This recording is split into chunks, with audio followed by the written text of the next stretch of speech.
Buenas, mi gente. Hoy traemos una reacción muy especial. Hoy vamos a hablar sobre los dos métodos más influyentes en la historia del mundo del gym y que hasta la actualidad sigue habiendo discrepancia entre los dos métodos. El método de Arnold y versus Metzer. Defendían dos tipos de métodos de entrenamiento muy distintos. Vamos a reaccionar a este video de nuestro amigo El Notas, que hace muy buenos videos. Vamos a ver cómo sale. Un hombre entrenaba durante horas en el Gold's Gym, rodeado de barras, mancuernas, discos y revistas que prometían que más trabajo significaba más músculo. Otro, por el contrario, años después, entrenaba en un gimnasio oscuro, hacía calentamientos pesados, una sola serie real hasta el límite y se marchaba. Los dos construyeron dinastías, los dos parecían demostrar verdades opuestas. El culturismo convirtió esa contradicción en una guerra. El fitness lleva medio siglo vendiéndote métodos como si fueran verdades absolutas. Más volumen, más intensidad, 7 series finales, rest pause, rangos mágicos de repeticiones, ejercicios esotéricos. Cada época tuvo su sistema, su gurú y su campeón para justificarlo. Pero cuando miras la historia completa, aparece una contradicción brutal. Métodos opuestos produjeron mismos resultados. Eso significa que el secreto nunca estuvo en el nombre del método. Por lo tanto, ¿qué parte del entrenamiento hace crecer realmente al músculo y qué parte fue solo marketing, dogma o mala interpretación? Sí, pero también depende mucho de la genética de cada persona. Tú puedes utilizar varios métodos, seguro un método con tu genética te va mejor, utilizas el otro y te puede ir mejor o peor, pero depende mucho de esa parte. Es verdad que los dos construyeron un físico de locura y dominaron cuando les tocó dominar. De lo que hacían los campeones. Pues este documental sirve para separar método de variable, para entender por qué algunos crecen con mucho volumen, otros con menos series y por qué copiar la rutina de un campeón puede ser una de las formas más rápidas de entrenar peor. Arnold Schwarzenegger podía pasar media vida dentro del gimnasio. Pecho y espalda en super serie, 6 días a la semana, 2 sesiones al día, más series, más ángulos, más congestiones, y si un músculo no respondía, la respuesta casi siempre era la misma: hacer más. Exacto. Arnold era más, hace mejor. Sí. Y Metzer era todo lo contrario. Todo lo contrario. Las cosas de la vida. Es una locura, ¿vale? Casi 20 años después, Dorian Yates forjó su físico con una lógica completamente opuesta. Menos días, menos ejercicios, calentamientos muy pesados, series de aproximación y una sola serie real llevada al límite, al fallo, haciendo repeticiones forzadas y negativas. Sus sesiones de entrenamiento rara vez sobrepasaban la hora y media. Arnold ganó 6 Mr. Olympia seguidos antes de retirarse por primera vez. Yates ganó otros 6 Mr. Olympia seguidos en los 90. 2 reinados de 6 años. 2 métodos que parecían incompatibles.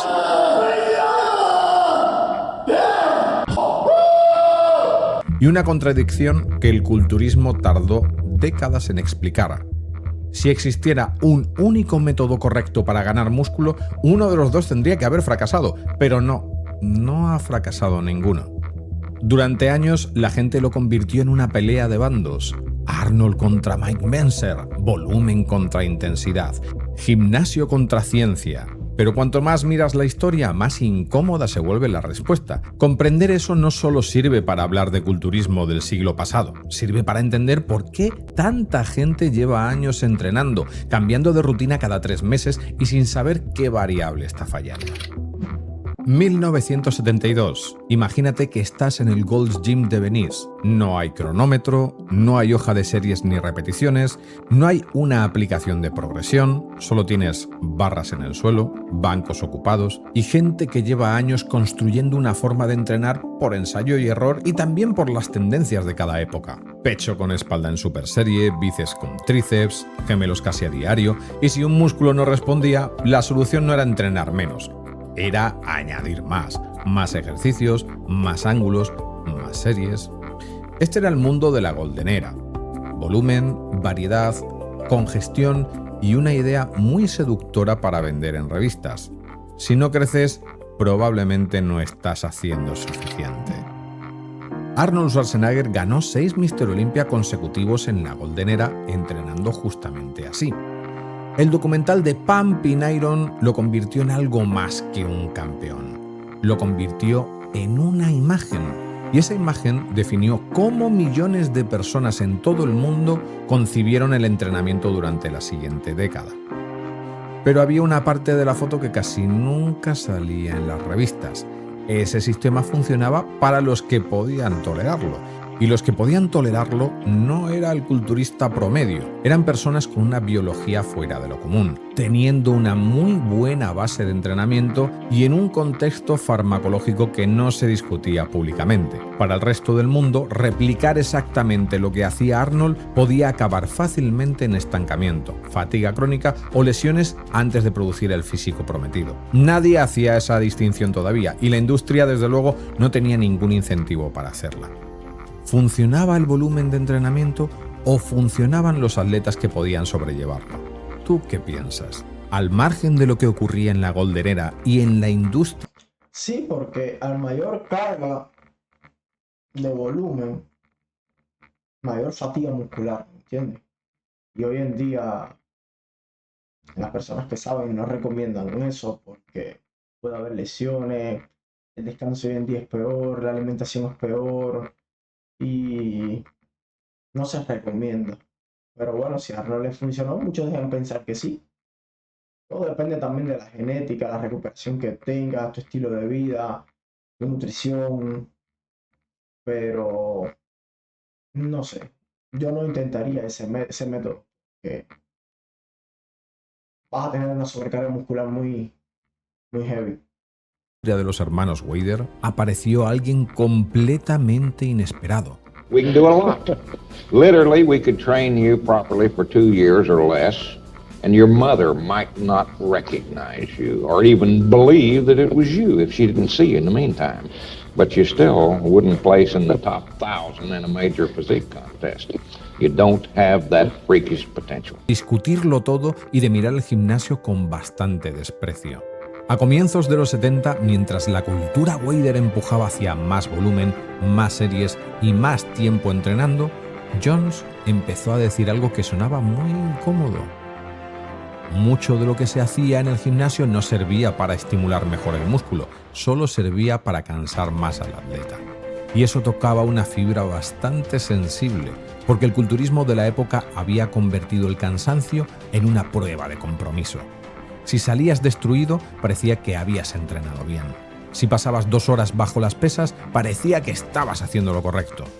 Pero Arthur Jones no lo veía así. Para él, el entrenamiento tenía que producir un estímulo muy concreto y después dejar al cuerpo recuperarse. Si seguías añadiendo series después de haber alcanzado ese estímulo, no estabas siendo disciplinado, estabas acumulando fatiga que podía interferir con la recuperación. Sus famosas máquinas... Exacto, era ahí de lo que le estaba explicando, ¿entiendes? A mayor intensidad, mayor volumen, solo metes más sobrecarga de músculo. Y no es lo mismo trabajar a alta intensidad y llegar al fallo con 4 tandas, una de calentamiento, 2 de aproximación y una al fallo, que meter 10 tandas, que ya después de la cuarta, quinta tanda, ya no es bien efectiva la tanda que estás haciendo. Ya estás metiendo mucha fatiga al músculo por gusto. Vamos a mirar las máquinas en aquel tiempo que eran una locura. Las Nautilus aparecieron en ese contexto, aparatos de resistencia variable pensados para hacer más útil la carga en partes del recorrido donde el peso libre perdía su eficacia. Pero lo que más molestaba no era la máquina, era la idea que venía con ella. Entrenar menos, entrenar más cerca del límite, medir el trabajo por estímulo y no por las horas. Una serie llevada al fallo real. Después, salir del gimnasio y recuperarse. El concepto era sencillo y completamente disruptivo frente a lo que se estaba haciendo. Para mucha gente aquello sonaba totalmente absurdo. Para otros empezaba a explicar algo que el sistema del volumen no quería mirar. Quizás una parte del entrenamiento que se hacía en nombre del crecimiento era simplemente desgaste. Mike Mentzer recogió la idea de Jones. y la moldeó de una manera mucho más difícil de ignorar. Venía del culturismo competitivo, pero hablaba de entrenamiento con un lenguaje poco habitual en aquel ambiente. Este hombre fue un visionario en el mundo del culturismo, sinceramente. Y pueden pasar 10.000 años más que su método va a seguir funcionando. Es como todo. No se limitaba a decir que había que entrenar duro. Intentaba razonar el sistema desde el principio. A ver, ¿qué es lo que produce el estímulo? ¿Cuánto necesita el músculo? ¿Cuánto tarda el cuerpo en recuperarse? ¿Y en qué momento una serie más deja de ayudar? Su razonamiento era bastante sencillo y por eso resultaba tan incómodo. Si una serie llevada al fallo real ya obliga al cuerpo a adaptarse, añadir más trabajo podía ser completamente innecesario. Si el crecimiento ocurre después del entrenamiento, volver demasiado pronto al gimnasio podía cortar el proceso. Pero si el objetivo era progresar, el entrenamiento no debía medirse por la cantidad de cansancio acumulado, sino por la relación entre el estímulo y la recuperación. Por eso el Heavy Duty nació de esa lógica: menos volumen, más intensidad, más descanso y una exigencia enorme en la serie efectiva. No era una invitación a entrenar fácil, era casi todo lo contrario: hacer tan poco que cada serie tuviera que contar de verdad. Ahí estaba su verdadera fuerza, también estaba su límite. Mentzer tomó una idea útil: la recuperación importa y el volumen de entrenamiento no puede subir indefinidamente. Todo esto llevó a un sistema que cada vez era más rígido. Para algunos fue una completa liberación, pero para otros una simplificación excesiva de un cuerpo que no siempre responde igual. Pero ya sabemos que en una cultura que medía el compromiso por las horas dentro del gimnasio, Mike Mentzer puso sobre la mesa una pregunta que todavía a día de hoy es bastante debatida: ¿cuánto de tu entrenamiento está estimulando el crecimiento y cuánto solo está acumulando fatiga? Los conocedores del mundillo sabrán la relación estrecha que hay entre Mike Mentzer y Dorian Yates, que tenían filosofías similares de entrenamiento. Pero antes que Dorian, hubo una figura que dominó 8 años consecutivos. Es que esto se traduce muy fácil, mi gente. ¿Me entiende? Yo defiendo un poco más esta teoría de Mentzer que la de Arnold, porque de nada te sirve hacer 8 series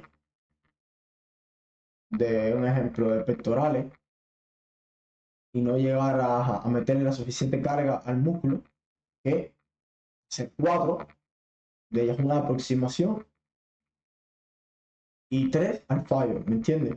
Estás metiendo más carga, más intensidad, pero el músculo no está sufriendo tanto. Y es que depende mucho también, ¿me entiendes? El Mr. Olympia, Lee Haney, y que tenía una frase que resume muy bien su método: estimula, pero no destruyas. Si Mentzer decía que había que reducir el entrenamiento a lo mínimo necesario y Yates llevó la intensidad hasta una frontera casi brutal, Lee Haney parecía moverse en otro sitio. ¿Entrenar fuerte? Sí, pero sin convertir cada sesión en una deuda imposible de recuperar. Su sistema no era de bajo volumen al estilo Heavy Duty, tampoco era un volumen sin control. Usaba divisiones clásicas, ejercicios básicos, varias series por ejercicio, técnica estricta y una intensidad alta, pero rara vez se podía acercar a su límite. Lee Haney no parecía obsesionado con salir destruido del gimnasio, parecía más interesado en poder volver y progresar, repetir y mantenerse sano el tiempo suficiente para construir una carrera.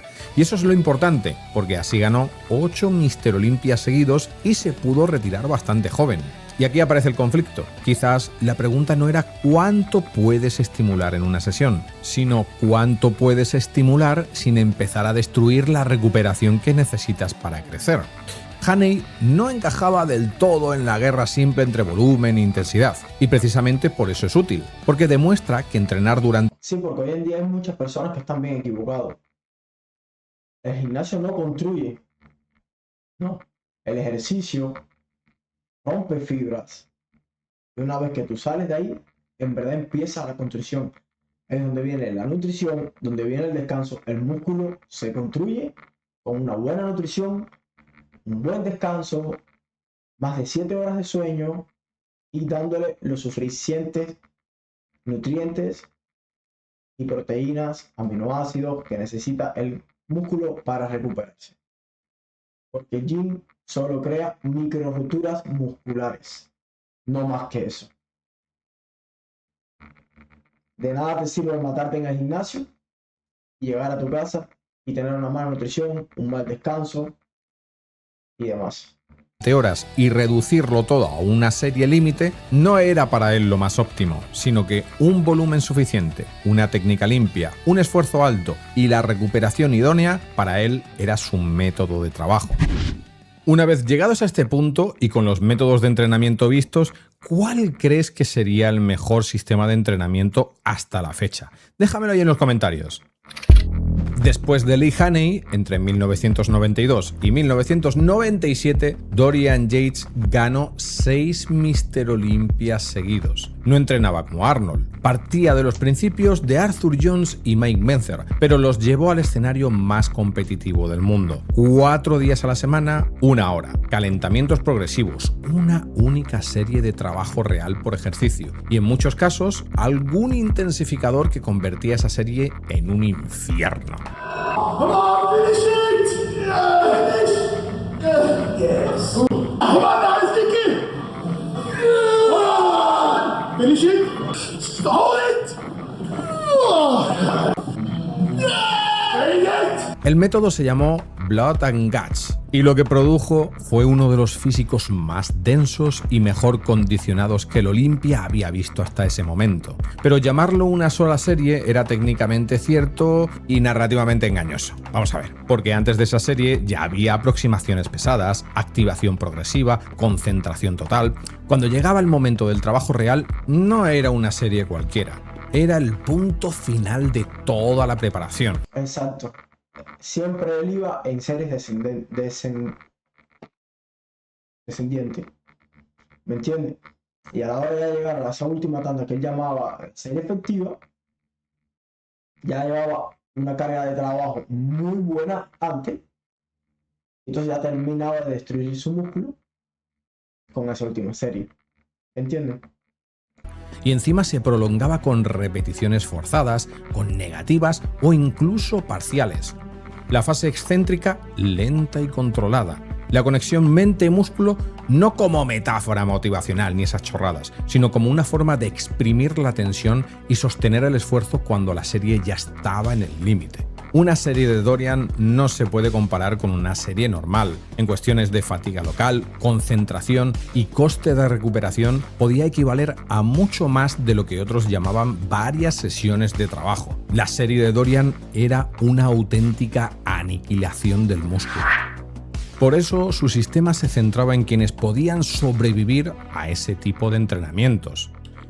Dorian no era un ejemplo neutro, porque era un culturista profesional y con una fuerza brutal, una técnica también bastante depurada y años de experiencia. Pero si algo caracterizaba a Dorian era una tolerancia al esfuerzo fuera de lo común y una recuperación situada dentro del contexto, obviamente, farmacológico real del culturismo de los 90. Cuando él hacía una serie, esa serie no significaba lo mismo que cuando la copiaba cualquier otro. No podías ni manejar las mismas cargas, ni tener la misma técnica, ni la farmacología, ni tampoco hablemos de la... Exacto, a eso me refiero. Por eso yo le digo a todas las personas que yo hablo, que me escuchan, que no sigan ninguna serie de estos culturistas profesionales. Lo pueden admirar, sí, pero seguir no, porque es insano. Aparte que ellos tienen genética privilegiada, ¿entiendes? Usan cierta cantidad de fármacos, esteroides, anabólicos, péptidos, orales, que por eso es que ellos aguantan esa intensidad, esas cargas, tienen recuperación 10 veces más que ustedes y crecen 10 veces más que ustedes, ¿me entiendes? Igual que tampoco eso de cambiar su método de entrenamiento, su plan de entrenamiento cada 2 semanas o cada 2 meses, el músculo entonces no se va a adaptar, ¿me entiendes? recuperación. Pero claro, ahí estaba la trampa del marketing, ¿no? Porque las revistas podían imprimir el método, Podían escribir los ejercicios, las series, las repeticiones, pero no podían imprimir a Dorian Yates, eso está claro. No podían imprimir ni su biología ni todas sus características, tampoco esa capacidad de sufrimiento. Por eso, tanta gente copió ese método, pero no tuvo los mismos resultados, como es obvio.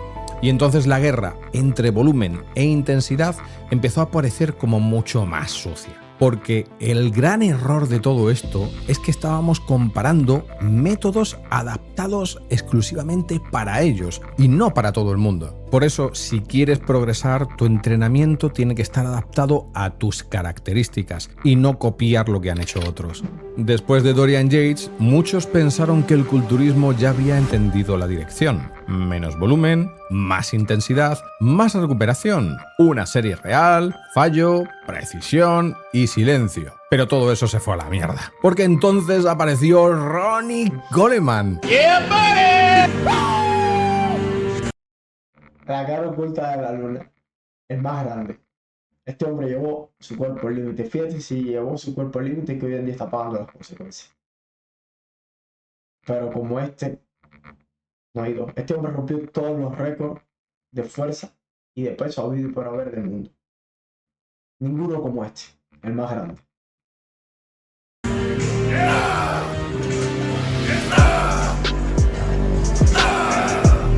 Este sí no creyó en volumen, intensidad, carga, no. Este acabó con todas las leyes de la física. Y que no vino a corregir ningún método, ni mucho menos a Dorian, si es que parecía venir de otro planeta. Y ambos tenían algo en común, porque su sitio, su templo, en el caso de Ronnie el Metroflex, no tenía el aire acondicionado de un gimnasio moderno, ni tampoco la estética, vamos a llamar, limpia de un centro de alto rendimiento. Ahí lo que había era hierro, calor, mucho polvo, barras doblándose y una energía casi salvaje que empujaba a Ronnie a ir al límite en todas las series. Aquí se presentó un paradigma que antes no se contemplaba tanto. Ronnie no eligió entre el culturismo y la fuerza, sino que los mezcló. Sentadillas pesadas, peso muerto, preses, remos, prensa, zancadas largas. Es una locura. Verlo entrenar es una locura. Es insano, mi gente. Miren la intensidad, miren el volumen, miren las cargas. Wow. Con buenas cargas, series múltiples, trabajo accesorio, un volumen alto pero no un volumen blando, porque el volumen que tenía se caracterizaba por tener una intensidad normalmente asociada a entrenamientos brutales de fuerza. Por esto, el gañán de Ronnie es que rompía todos los debates, porque si Dorian Yates había convencido a muchos de que el camino era hacer menos, Ronnie hizo algo más difícil de encajar. Hizo más y encima con una intensidad y dureza que pocas veces se había visto antes. El paradigma no era elegir entre volumen o intensidad. El problema es que Ronnie Coleman hacía las dos cosas. Y claro, Dorian había demostrado que se podía construir una dinastía con pocas series llevadas al límite. Y Ronnie ganó 8 Mr. Olympia seguidos haciendo mucho más trabajo, moviendo pesos absurdos y mezclando culturismo con una cultura de fuerza brutal. Así que el debate todavía seguía en la mesa, pero lo que estaba claro es que cada generación rompía ciertos esquemas. Ronnie no era simplemente más volumen y ya está, sino es que, claro, implementaba una intensidad con unas cargas bastante considerable. Mucho trabajo, muchas cargas, muchas series, y aún así, lo curioso de Ronnie es que tenía una capacidad de recuperación que no obedecía a ninguna ley fisiológica. Por eso era tan querido, pero también muy peligroso como modelo, porque si... Exacto. Es que cada quien depende, su cuerpo reacciona diferente, muy diferente a cada estímulo. Y lo de este hombre es inhumano. Este hombre, yo digo que jamás y nunca va a volver a nacer una persona como esta, con una genética como esta tan privilegiada. Este hombre destrozaba su cuerpo y tener una recuperación, lo nunca visto. Lo nunca visto. Si este hombre se hubiese cuidado un poquito más, hoy estuviera 10 veces mejor. Si algo tenemos que decir de Ronnie es que entrenaba de una manera honesta, con pesos ridículos, con una sonrisa en la cara y disfrutando de lo que era esforzarse al máximo. Pero emular a Ronnie era cometer el mismo error que emular a Dorian Yates, por motivos distintos obviamente, pero con el mismo error de fondo. Esto es una locura. Ya esto es una locura. Miren esto. Es un monstruo, esto es un mutante. Mirar el método sin mirar al hombre que lo hacía posible. Y cuando Dorian y Ronnie podían ganar desde extremos tan distintos, la industria encontró el terreno perfecto para multiplicar respuestas. FST-7, Drogcraft, FAT, sistemas con nombre, lógica interna, defensores, muchos atletas, artículos y unos debates interminables. Algunos funcionaban, otros funcionaban muy bien, pero seguía faltando algo. Saber qué variable estaba funcionando dentro de cada sistema. Y aquí Ronnie no resolvió la guerra entre volumen e intensidad. Lo que hizo fue volverla más incómoda, porque demostró que en un cuerpo excepcional, mucho volumen y mucha intensidad podían existir al mismo tiempo, cosa que Mike Mentzer o Dorian Yates no practicaron. Después de Ronnie, el problema era evidente. ¿Cómo compites contra el culturista más brutal de la historia sin convertirte en una mala copia de él? Pues aquí entra en juego Jay Cutler, que encontró otra respuesta. No entrenaba con la misma aura salvaje que Ronnie. Su físico se construyó con mucho más volumen, con descansos cortos, bombeo constante, máquinas, básicos y una disciplina espartana. Si Ronnie Coleman parecía una fuerza de la naturaleza, Cutler parecía una fábrica funcionando todos los días a la misma hora. Ahí estaba la diferencia, porque no buscaba convertir cada Todo lo opuesto. Todo lo opuesto, mi gente, todo lo opuesto. serie en una escena legendaria. Buscaba acumular. Y si se dan cuenta, en este video que estamos recopilando, son los más grandes. Los más grandes de la historia. No hay discusión ninguna. Cada quien con su método, cada quien con sus cosas, cada quien con su método de entrenamiento, con su volumen, con sus cargas, que sin más, que sin menos. Pero todos llegamos a ese físico. Trabajo de calidad, mantener la tensión en el músculo y repetirlo durante meses. Eso sí, había menos romanticismo, pero más metodología. Con Honey Rambot, el FST-7 encajó en esa lógica. 7 series finales, descansos cortos y congestión extrema. La teoría de la fascia podía discutirse, pero el mensaje era claro. Los 2000 empezaban a transformar sensaciones clásicas del culturismo en sistemas con cierto nombre. Cutler ganó 4 Mr. Olympias y al recuperar el título después de perderlo en 2008 dejó una idea importante para la historia. No siempre gana el que entrena más salvaje, a veces gana quien adapta mejor el método a su propio cuerpo. Pero si Ronnie y Cutler podían representar 2 respuestas distintas al mismo problema, ¿qué es lo que hacía la industria? Pues bueno, crear el escenario perfecto para hacer lo que mejor sabe hacer. Convertir cada variable en un sistema vendible. ¿Cómo no, verdad? Pero ya sabéis lo que hemos comentado antes, que el método siempre será mejor adaptarlo a cada persona, y no la persona al método. Pues esto pasa también con Phil Heath, que utilizaba el mismo método que Jay Cutler, pero adaptado a sus características. Jay Cutler y Phil Heath compartieron algo importante. Los dos trabajaron con Honey Rambot, y los dos quedaron asociados a sus... Por eso yo defiendo bien que las personas que pueden pagarlo, que contraten a un entrenador, ese entrenador, por supuesto que sepa, que esté preparado, porque no es copiar una rutina de ejercicio y ya, no. El entrenador te va a preparar una rutina especializada para ti, con tus capacidades, con tus cargas, él te va a monitorear, ¿entiendes? Y todo eso, para mí es muy, muy importante, porque son rutinas adaptadas a ti, es nutrición adaptada a ti, es un escenario adaptado a ti, ¿entiendes? No es al azar. No es copiar y pegar. Sistema de entrenamiento. Pero ahí se acaba la similitud, porque Cutler era un culturista de armazón enorme, unas clavículas brutalmente anchas, un torso amplio, mucha estructura que llenar. Su entrenamiento tenía esa lógica, mucho volumen, mucho trabajo acumulado, muchas series y bastante ritmo. No buscaba parecer limpio en cada repetición como si estuviera grabando un tutorial, buscaba llenar el cuerpo de densidad. Phil Heath era distinto, porque su cuerpo se caracterizaba por ser completamente diferente.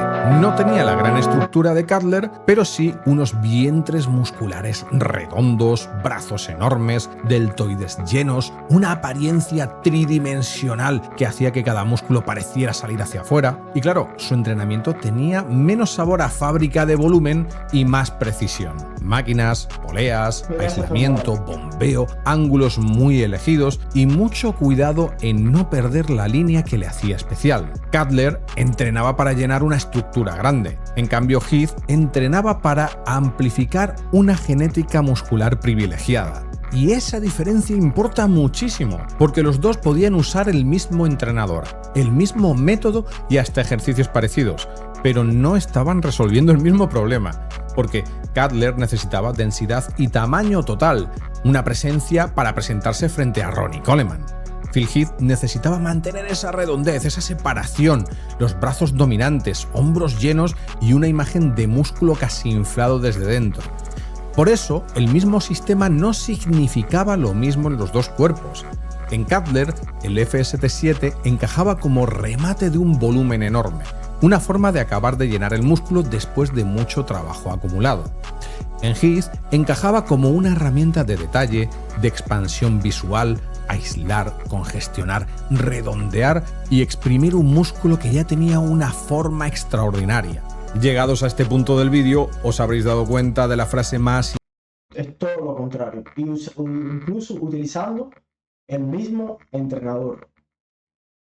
El mismo, lo que Hani adaptó cada sistema de entrenamiento para cada persona, para cada cuerpo, para cada sistema.